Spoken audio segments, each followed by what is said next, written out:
8月2号，美国会众议长佩洛西无视中国政府的严正警告与强烈反对，窜访台湾，严重挑衅了一个中国原则，向台独势力传递了错误的信号，致使台海局势骤然升温。8月3号，中共中央台办发言人发表谈话，明确指出，维护国家主权和领土完整是包括台湾同胞在内的所有中国人民的义务，任何组织和个人不得参与任何危害国家安全的活动。追究台独顽固分子的法律责任具有明确的法律依据，对于触犯法律的台独顽固分子，将采取刑事惩处措施，严惩不贷，依法终身追究责任。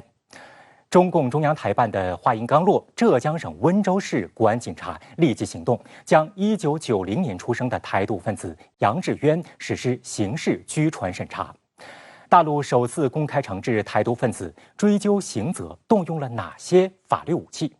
打击台独必用重点，对顽固台独分子实施震慑，法律工具箱里还有哪些利器呢？一起来洞察关键。8月4号，浙江省温州市国家安全局依法对涉嫌分裂国家犯罪、煽动分裂国家犯罪的台湾地区犯罪嫌疑人杨志渊变更刑事强制措施，由拘传转为指定居所监视居住。8月5号，已依法通知其家属。对杨志渊变更刑事强制措施这是有明确的法律依据的。根据我国刑事诉讼法的有关规定拘传持续的时间一般不超过12小时，只有案情特别重大复杂，需要采取拘留逮捕措施的，拘传的持续的时间不超过24小时，超过时限以后就要依法变更强制措施，以保证这个侦查依法继续进行。对于本案的话，国家安全机关就是依据上述的法律规定来处理的。需要进一步说明的就是，当犯罪嫌疑人符合逮捕条件，但是因为案件的特殊情况或者办案需要采取监视居住更为适宜的时候，就可以将强制措施变更为监视居住。因为杨志渊他涉嫌的是危害国家安全的犯罪，所以根据相关法律规定我们国家安全机关对他采取的是指定居所监视居住这样一种强制措施。从一定意义上讲它是比拘传更严厉的一种措施，表明本案在依法的办理当中。8月3号，浙江省温州市国家安全局依法对犯罪嫌疑人杨志渊实施刑事拘传审查。华中师范大学台港澳与东亚研究中心副主任、法学院副院长肖登辉指出，通报中使用了刑事拘传，说明相关部门的强制措施果断且严厉。因为杨志渊他涉及的是一种刑事犯罪，所以前面有刑事2个字然后重点应该是在拘传2个字上面。我们知道在法律里面有一种行为叫依法传唤，在通常情况下拘传所适用的是那种经过依法传唤无正当理由拘捕到案的犯罪嫌疑人。在特殊情况下有关部门可以基于案件的具体情况，不经过传唤而直接使用拘传。所以我们可以看得出来，相对于传唤而言拘传又是一种更重的了。所以说对杨志渊实施刑事拘传也是有相当力度的一种强制措施。出生台湾台中的杨志渊一定想不到，自己会在32岁这一年在大陆被戴上手铐，为自己的台独行径买单。作为一名不折不扣的台独分子，他不仅反对马英九、韩国瑜和洪秀柱等人的两岸交流政策，对蔡英文也非常嫌弃，理由竟是蔡英文搞台独的速度太慢了。据台媒报道，杨志渊外祖父是败退台湾的国民党老兵，曾祖父则是日本殖民统治时期的台湾本土伪军，死于太平洋战场。而他自己则成长于陈水扁执政时期，台独思想根深蒂固。18岁时，他申请加入民进党。同年，他在野草莓学运中表现活跃，被台湾民进党选中，重点培植，并担任民进党中央党部暨台湾青年志工队校园青年驻校代表。当时还是蔡英文向他颁发的聘书，但由于他年龄小、资历浅，又没有什么可以捧成领军人物的炒作点，所以最后他也没能进入民进党高层的法眼。而经历了一系列挫败的杨志渊不知悔改，在分裂国家一事上比民进党及时代力量更为激进。2009年，杨志渊退出民进党，2年后与曾任陈水扁的政策顾问黄华等人一起成立激进台独组织台湾民族党。该组织成立以来，长期鼓吹所谓推动台湾成为主权独立国家，并加入联合国，高调推进缉毒。杨致渊2019年起担任该组织副主席，还曾以双重党籍身份代表另一激进台独组织一边一国行动党参选2020年新北市永和区民意代表，遭遇失败。香港修例风波期间，杨致渊高调串联分裂势力，为港独站台，鼓动多独合流，公然挑衅国家主权和领土完整。之后，他曾卖过二手车，经营居酒屋，在围棋班教儿童下棋。特别是近1年来，他更是不断在大陆展开活动，打着经商与围棋比赛的旗号，十分活跃。对于此案，国台办发言人马晓光表示，国家安全机关依法对长期从事台独分裂活动、涉嫌危害国家安全的犯罪嫌疑人杨致渊实施刑事拘传审查。这是国家有关部门以涉嫌分裂国家罪、煽动分裂国家罪依法追究岛内台独分子刑事责任的首例案件。目前该案正在办理中，办案部门依法保障犯罪嫌疑人各项合法权利。那些涉毒言论嚣张、谋独行径恶劣的台独顽固分子都逃脱不了国家法律的严惩。根据相关报道来看，8月3号，新华社在发布这条消息的时候，对杨致渊的表述是：长期从事台独分裂活动、涉嫌危害国家安全的犯罪嫌疑人杨致渊。而同一天，国台办发言人马晓光就具体到涉嫌分裂国家罪、煽动分裂国家罪。按照《中华人民共和国刑法》第2编第1章危害国家安全罪第103条规定，分裂国家罪、煽动分裂国家罪是指组织、策划、实施分裂国家、破坏国家统一。那么要对首要分子或者罪行重大的，处无期徒刑或者10年以上有期徒刑；对积极参加的，处3年以上10年以下有期徒刑。对其他参加的，处3年以下有期徒刑、拘役、管制或者剥夺政治权利；煽动分裂国家、破坏国家统一的，处5年以下有期徒刑、拘役、管制或者剥夺政治权利；首要分子或者罪行重大的，处5年以上有期徒刑。国家安全部门呢，对杨致渊实施刑事拘传审查，其法律依据有《反分裂国家法》、《国家安全法》、刑法、刑事诉讼法等，主要依据的是国家安全法和刑法。国家安全法是对国家安全进行规范的一部专门的法律。当涉及到有关的危害国家安全的犯罪的时候呢，所直接适用的是刑法。就刑法而言的话，它作为一部规范犯罪和刑法的基本法律呢，是本次有关部门实施行为的主要依据之一。特别值得注意的是，杨致渊被抓，凸显出大陆方面打击台独不在大小，同时大陆对于岛内情况了如指掌。以杨致渊这样的一个身份，应该只会是初步，因为其实杨致渊在台湾算是一个小咖，他不算是一个非常特殊的重要分子。对于大陆来讲，只是释出第一个讯息，就是我们不容许有这样子的人。我觉得下一步才会是更严峻的。依据刑法第6条关于属地管辖的规定，无论台独顽固分子在大陆、台湾地区还是境外任何地方从事危害国家安全的犯罪行为，司法机关均可依法追究其刑事责任。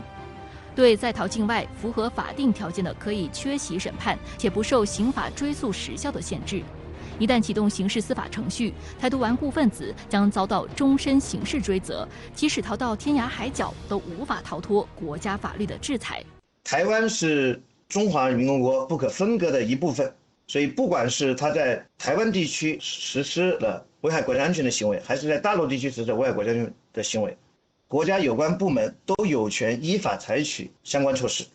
有关部门依法对杨致渊实施刑事拘传审查，这进一步表明对于台独分子进行依法打击的一种态度，就是我们运用法治思维和法治方式打击台独分子的力度在进一步加强。国家现行法律《中华人民共和国宪法》明确规定，台湾是中华人民共和国的神圣领土的一部分，完成统一祖国的大业是包括台湾同胞在内的全中国人民的神圣职责。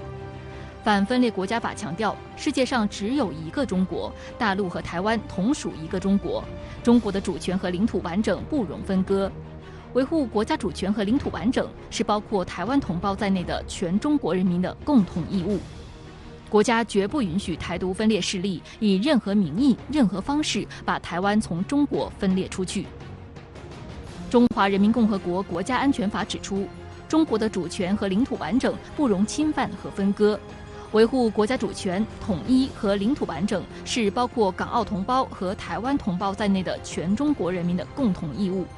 任何人违反上述法定义务，实施破坏国家主权和领土完整的行为，必然要承担相应的法律责任，受到国家法律的严厉制裁。就在8月10号，国务院台湾事务办公室、国务院新闻办公室发表《台湾问题与新时代中国统一事业白皮书》，进一步重申台湾是中国的一部分的事实和现状。白皮书强调，民进党当局的谋独行径导致两岸关系紧张，危害台海和平稳定，破坏和平统一前景，挤压和平统一空间，是争取和平统一进程中必须清除的障碍。这一次更加清晰的表述是第一次点出了重点，就是民进党当局他现在民进党还保留了台独党纲，是发展两岸关系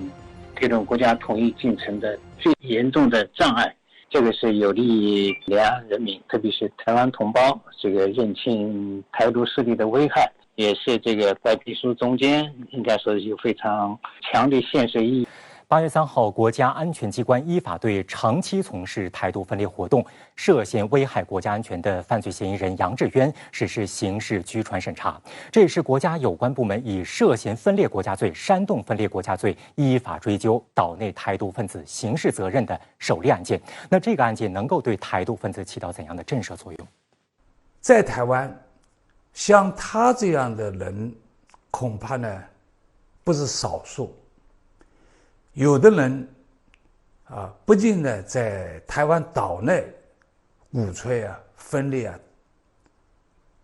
祖国，而且呢到大陆来，他呢也呢在私下搞一些台独分裂的活动。所以我认为这一次有关部门对杨志元采取刑拘，而且呢依法对他进行审理，这个非常的有这个必要。好，朱先生，我们注意到，我们这次呢是首次以涉嫌分裂国家、煽动分裂国家这样的罪名来这个拘传审查相关的人员，这意味着什么？那么现在呢，这个台独的策略也是在发生变化。台独分子的主要策略并不是谋求颠覆中国社会主义的国家政权，而是把台湾从中国领土上分裂出去，这就很难按照颠覆国家政权犯罪来进行追究。我们依法严惩台独顽固分子，也要依法因时而变，实现精准打击。从法律的视角来看，依照分裂国家罪严惩杨某，表明尽管国家稍外统一，但是我国的刑法是适用于台湾地区的。那么从更加广阔的视角来说，杨某并不是一个个例，而是台独分裂势力的一个代表。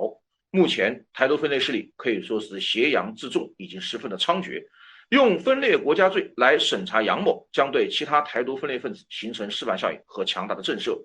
大家可以看到，以前我们追究台独分子的责任经常适用的罪名是间谍罪比如说窃取、刺探收买、非法提供国家秘密、刺探情报等等但是我想以前用的这些罪名更多是防御性的简单来说是你不能在我大陆的领域内搞破坏但是现在我们适用的是分裂国家罪和煽动分裂国家罪这两个罪名更加明确的站在了整个国家的角度更加直接的针对台独分裂行径更加明确的着眼于国家统一我想这对于台独分裂分子是一个震慑。中央台办发言人授权发表谈话就指出，国家追究台独顽固分子刑事责任具有明确的法律依据，凡是以身试法者，我们将采取刑事惩处措施，依法严惩不贷，依法终身追责。我们所说的这个法律依据指的是什么？季先生，您又如何来理解这个终身追责？那我想这个主要是涉及到刑事追诉期的规定需要说明的是，我国刑法明确的规定在司法机关立案侦查，或者说在人民法院受理案件以后，逃避侦查或者审判的，不受刑事追诉期限的限制犯罪行为如果有连续或者继续状态的，那么这个追诉期一直要从行为终了之日才开始起算天网恢恢疏而不漏台独分子他以为他逃得了今天，躲在岛内就可以规避刑法的制裁。但是事实上，只要他们在继续从事台独活动，他们就无法躲过刑法的追诉期。那么在国家统一以后，就必然要受到国家的依法追究。2017年的时候，台湾居民李明哲呢就因颠覆国家政权罪被判处有期徒刑5年。那在今年5月的时候呢，已经刑满释放了。在审讯期间啊，他在铁证面前对犯罪事实是供认不讳，还写了23次供词和悔过书。但是呢，李明哲在返台之后却倒打一耙，抹黑大陆执法部门。我们应该如何防范这样的一种现象？我认为啊，一方面呢，他可能有个误会，因为到了台湾啊，我们就管不着了，所以呢，他想来反攻。但是我还有一个看法，就是也不排除民进党当局啊做工作，可能在策划导演这样一场闹剧。我认为像李明哲这样的案件，将来啊，我们可以采取把它记录在案，因为现在都有视频不光是有摄影。当然，我们一般情况下可以不公布，但是如果像李明哲这样回到岛内以后就犯供，而且呢还抹黑攻击大陆，这是我们所不能容忍的。像这样的人，那必要的时候，我觉得呢，可以把他在大陆法庭上他认罪的这个视频公诸于众，让大家看看他事实，当时他是怎么承认自己犯罪的，这样让台湾岛内的同胞看了以后也会不可信。我想对于这种现象阳光是最好的这个防腐剂，法治是最重要的法宝我们打击和惩治台独分裂活动都是在法治的轨道上来进行的这也是我们依法推进两岸关系和平发展推进国家统一进程的这样一个必然要求我们惩治台独有明确的宪法和法律依据在程序法上，我们严格按照刑事诉讼法规定，依法取证、依法调查、依法采信证据依法保障台独分子他们作为犯罪嫌疑人的这样一个辩护权所以在这种全流程的法治的要求下我们惩治台独分裂活动的行径经得起时间和历史的考验我想这也不是那几个台独顽固分子和跳梁小丑所能否认和抹黑的。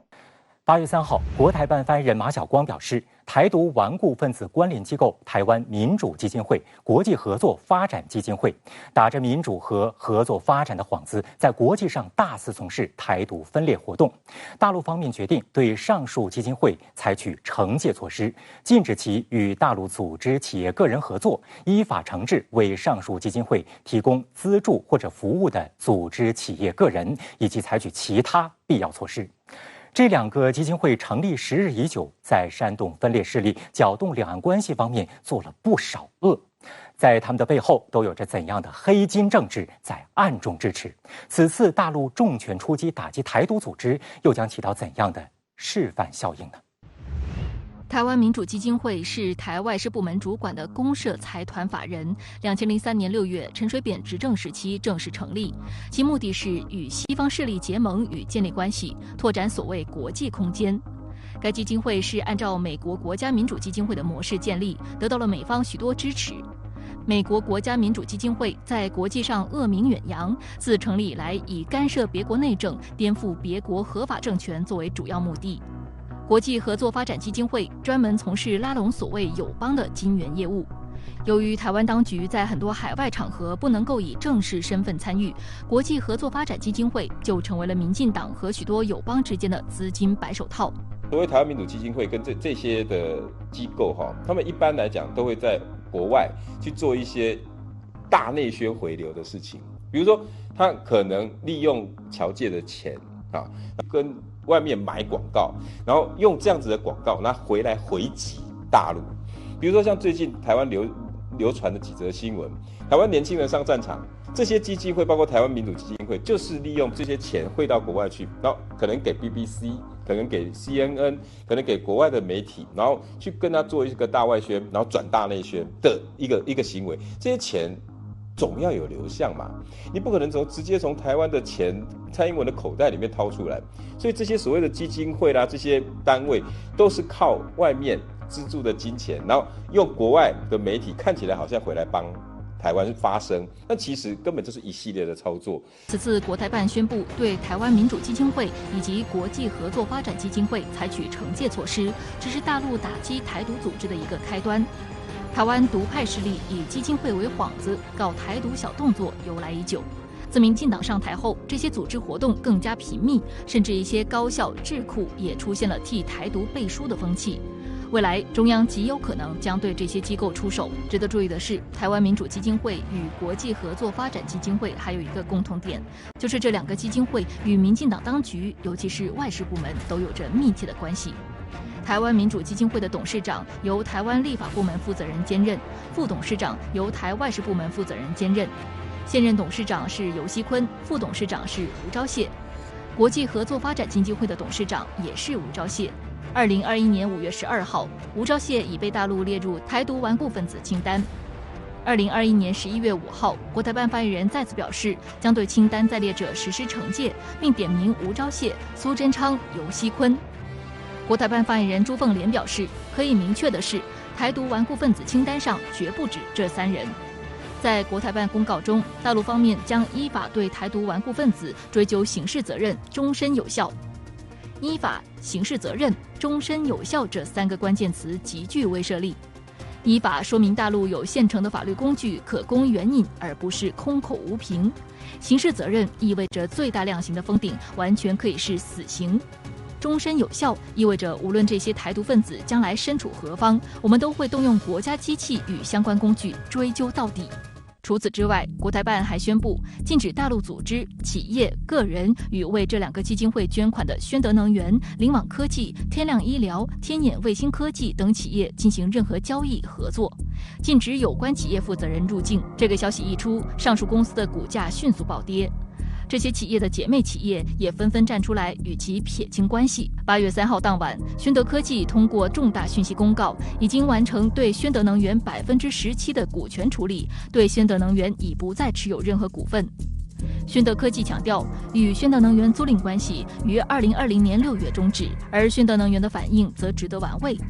据台媒报道，宣德能源公司董事长具燕婷表示，只是捐款就被点名是台独顽固分子，令他感到不爽，甚至还狡辩说我是台独，那我就是台独吧。8月3号下午，同样被点名的凌网科技发布公告称，该公司法人董事代表人张秋进宣布辞职。值得一提的是，张秋进同时担任惠州大新集团董事长，曾任惠州市台商投资企业协会会长，在大陆拥有大量产业。有分析就认为，此次张秋进辞职或是为了撇清与台独企业的关系。被国台办点名的另外一家企业天眼卫星对此表示一头雾水，但资料显示，天眼卫星曾于2019年向国际合作发展基金会捐赠过，以支持台当局海外台独活动。在过去确实存在着不少一面在大陆赚钱，一面搞着台独勾当的双面人和双面企业。8月5号，据台媒报道称，联华电子创始人、荣誉董事长曹兴诚在岛内高调召开记者会。记者会上，联华电子荣誉董事长曹兴诚高调宣布捐出约30亿新台币，约6.75亿元人民币，用以加强所谓岛内防务活动。曹兴诚曾是来大陆投资的台商之一。早在1990年代，曹兴诚主导的联电产生前往中国大陆生产的想法。马英九任台湾地区领导人之后，台湾开放8英寸晶圆厂登陆大陆，联电投资建设的苏州合建科技在2013年合法并入联电，并在2018年获利3亿多新台币。早年曹兴诚被视为穿梭台海两岸的成功工商人物代表，然而在民进党上台后，曹兴诚却摇身一变，改投绿营，并且做出了破坏两岸关系的实质性举动。在事发之后，联电立刻声明，曹兴诚早已不是联电荣誉董事长。联电强调，曹兴诚10年前已从联电退休，近期有关媒体报道曹兴诚先生个人行为与公司无关，不代表公司观点。而最为讽刺的是，曹兴诚自己却早在2011年就加入了新加坡籍，而其子女也都是美国籍。所以从这个角度来看，曹兴诚就是拿着大把钞票忽悠台湾民众与大陆对着干。2022年8月5号，国台办发言人马晓光表示，曹兴诚的所言所行歪曲基本事实，疯狂攻击抹黑大陆，为台独势力和外部势力张目，代表不了台湾工商界，更代表不了广大台湾民众，注定枉费心机。专家分析，未来这种在两岸脚踩两只船的企业一旦冒头，将成为大陆重点打击对关的惩戒措施，在精准有效的打击这些台独关联机构所涉及到的这些所谓的这个人脉也好、经脉也好，在这方面起到了怎样的效果？祖国大陆在惩治台独顽固分子方面，在执行层面也采取了一些雷霆手段，力度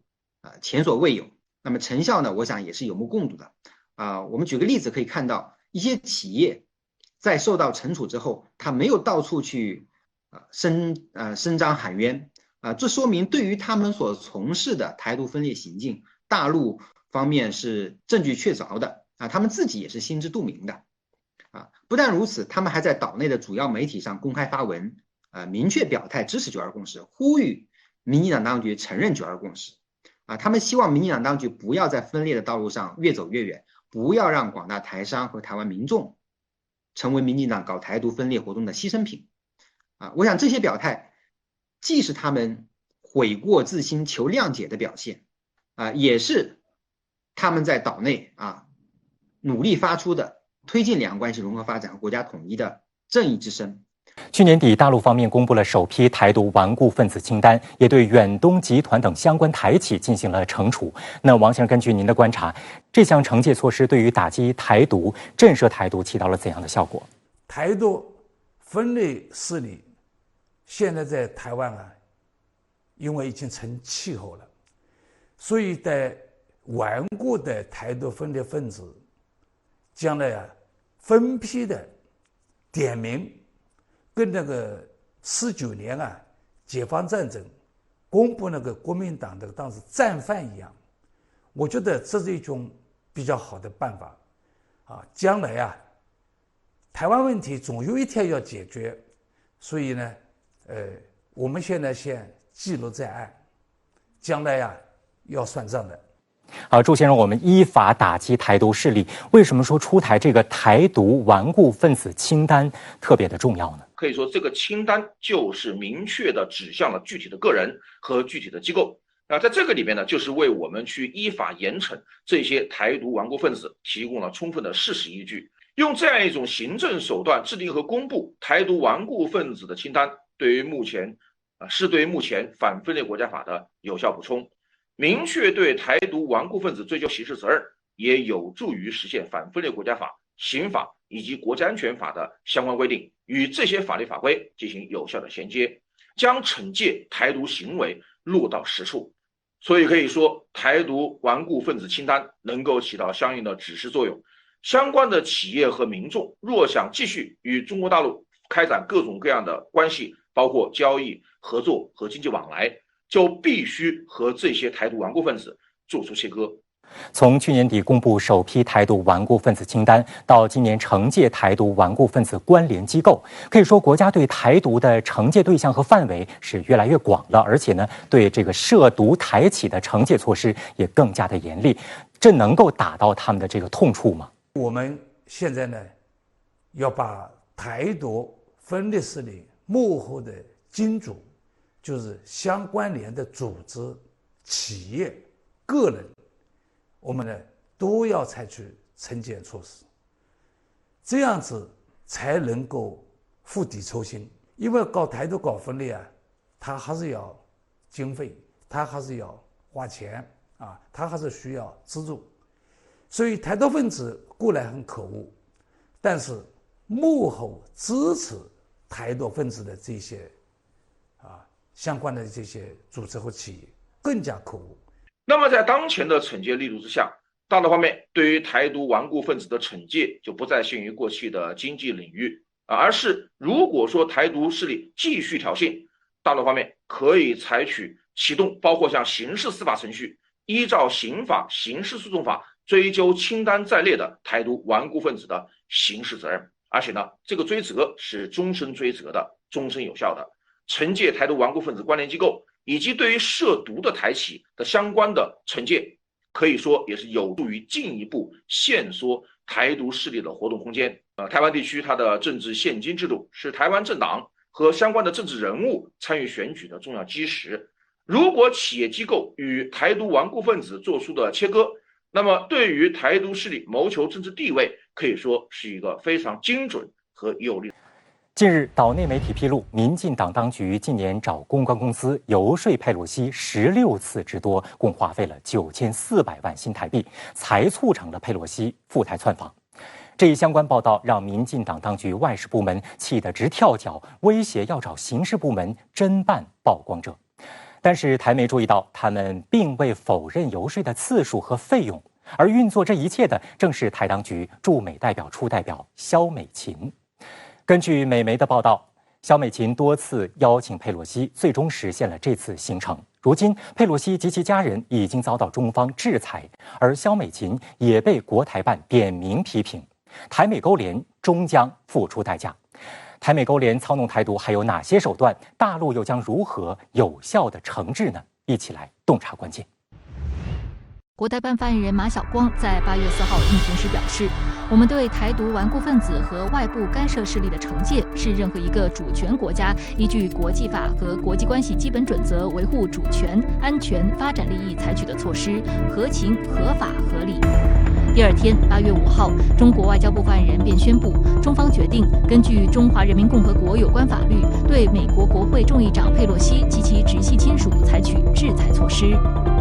据媒体报道，佩洛西丈夫保罗除了在中国内地投资金融发迹，还在中国内地寻找其他商机，并曾在2008年北京奥运会为大会提供豪华轿车服务。当时有美媒报道指，佩洛西反对北京申报奥运会的立场，但她后来随丈夫的轿车服务生意而转变立场。佩洛西儿子小保罗·佩洛西与他父亲一样，在香港、内地以及亚洲其他国家都有所涉猎，营商牟利。小保罗目前持有27500股权的一家元宇宙公司，与香港上市公司大唐西市丝路投资控股有限公司有合作关系。实际上，蔡英文上台后，不仅鼓噪勾连外部势力以美谋独，还大肆在海外发展间谍情报网络，企图在国际上推进台独。我在台湾呢，我学的是国家安全跟情报。郑宇钦，台湾高雄人，曾任民进党前任主席卓荣泰助理。在台湾读研究生期间，郑宇钦对情报学产生浓厚兴趣，专门撰写了研究大陆国家安全机关组织和架构的论文，引起台湾相关部门的关注。2004年，郑宇钦前往捷克查理大学攻读博士学位，收到台驻捷克经济文化代表处的邀请，参加迎新活动。迎新会上，郑宇钦遇到了一个名叫李云鹏的人。李云鹏自称是台驻捷克经济文化代表处代表，并且很明确地表示自己在台湾安全局任职。郑宇钦当时很兴奋，于是便主动把自己撰写的研究大陆国家安全机关组织和架构的论文发给对方。李云鹏在找郑宇钦写过几篇情报研究报告后，便终止了与他的联系。2008年，郑宇钦回到台湾，到复兴广播电台做节目，期间他认识了一名叫吕佳佳的女子。她是以记者的身份跟我认识的。哪个单位的记者？复兴电台。复兴电台是做什么的？我们都知道，它是属于军情单位的外围组织。那你当时是怎么认知吕佳佳本人的身份的？我认识她的身份就是台湾军情人员。郑宇钦对自己搜集情报的能力十分自信，在吕佳佳的引荐下，他又认识了台湾军事情报局的间谍陶志珍。但在陶志珍看来，郑宇钦的情报搜集方法和情报质量并不够理想。这时，郑宇钦提出，华人很难参加欧盟的一些会议，里面有关于大陆的有用情报。如果在捷克成立一个研究所，把名气打出去，就能有机会参加这些会议。这个建议得到陶志珍的赞赏。郑宇钦回到捷克之后，成立了政治经济研究所，自封所长。有所长这个头衔，对我来讲，我能够参加更多的国际组织会议，对我收集是有方便。随后，郑宇钦在陶志珍间谍经费的赞助之下，在捷克举办了2场大型学术会议，把他这个研究所的名气在捷克打开了。2017年，郑宇钦接到了欧洲安全与合作理事会的邀请，在维也纳参加一场大型学术会议。这场学术会议级别很高，而且没有中方人员参加，只邀请了他一个华籍人员。会议期间，郑宇钦把参会获取的一些资料发给陶志珍，陶志珍看了异常兴奋，第二天就带着他的上司飞到维也纳与郑宇钦见面。这次见面，陶志珍和他的领导对郑宇钦的工作高度肯定，当面给了他1万美金的奖励，同时也对他下一步工作提出了新的要求。今后郑宇钦要多参与欧盟或北约组织的这类的大型会议，通过这些会议呢，去了解欧美对于祖国大陆的一些重大一些事项的一些看法，国防、科技、军工、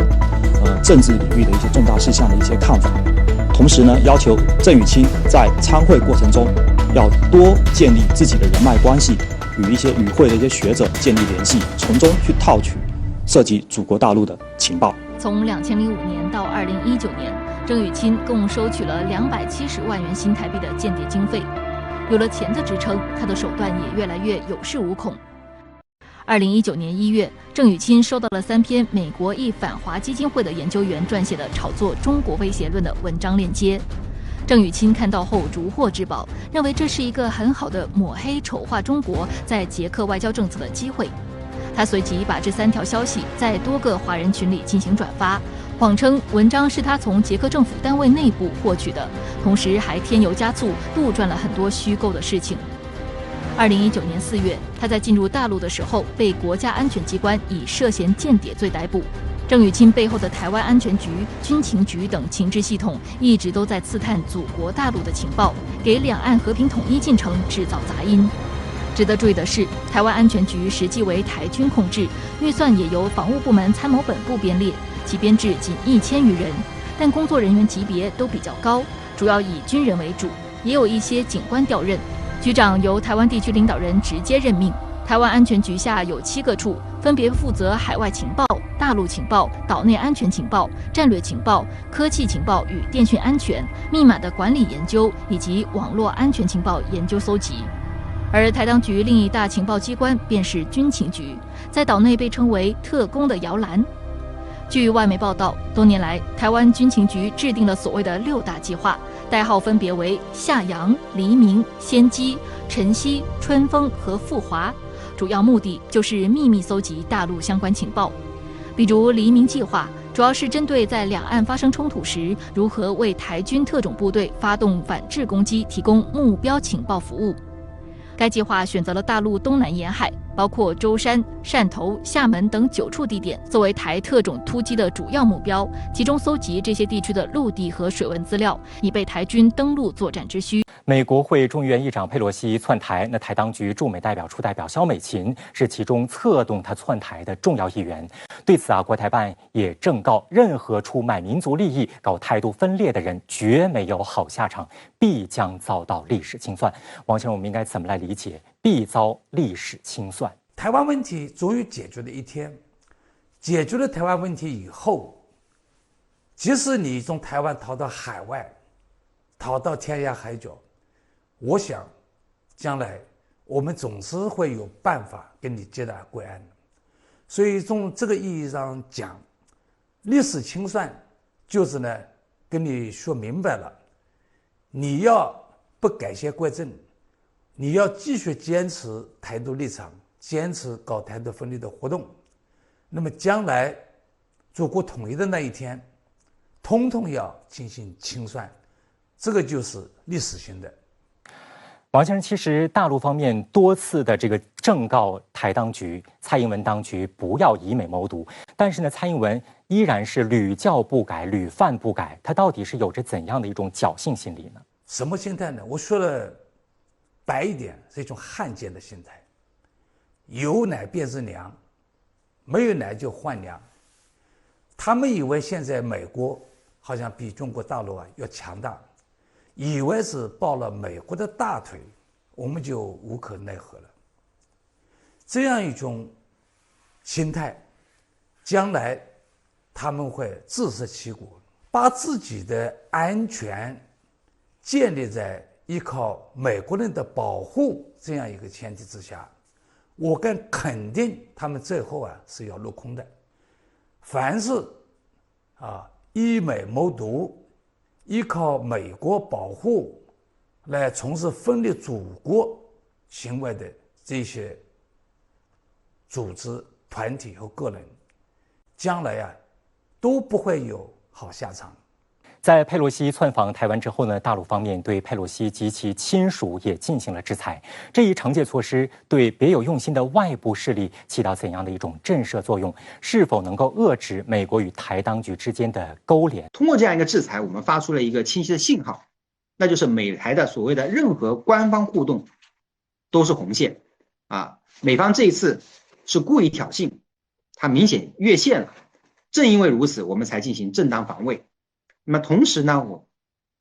我们这样一个制裁也是向其他的国际上的反华势力发出一个明确的信号啊！如果你们胆敢效仿佩洛西搞美台的越界的实质关系后果可能会更加严重。除了佩洛西等美国政客窜访台湾之外呢，被称为美国第二军情局的美国国家民主基金会近2年也是将触角伸向台湾。他们有什么样的图谋？怎么样去打击？季先生，我们都知道说，从特朗普政府到现在，美国政府先后对中国发起了贸易战、科技战以新疆、西藏问题为抓手的这样一个意识形态战，但是无一例外的都遭受到了挫败。正因为如此，拜登政府才不得不对中方明确承诺4不1无益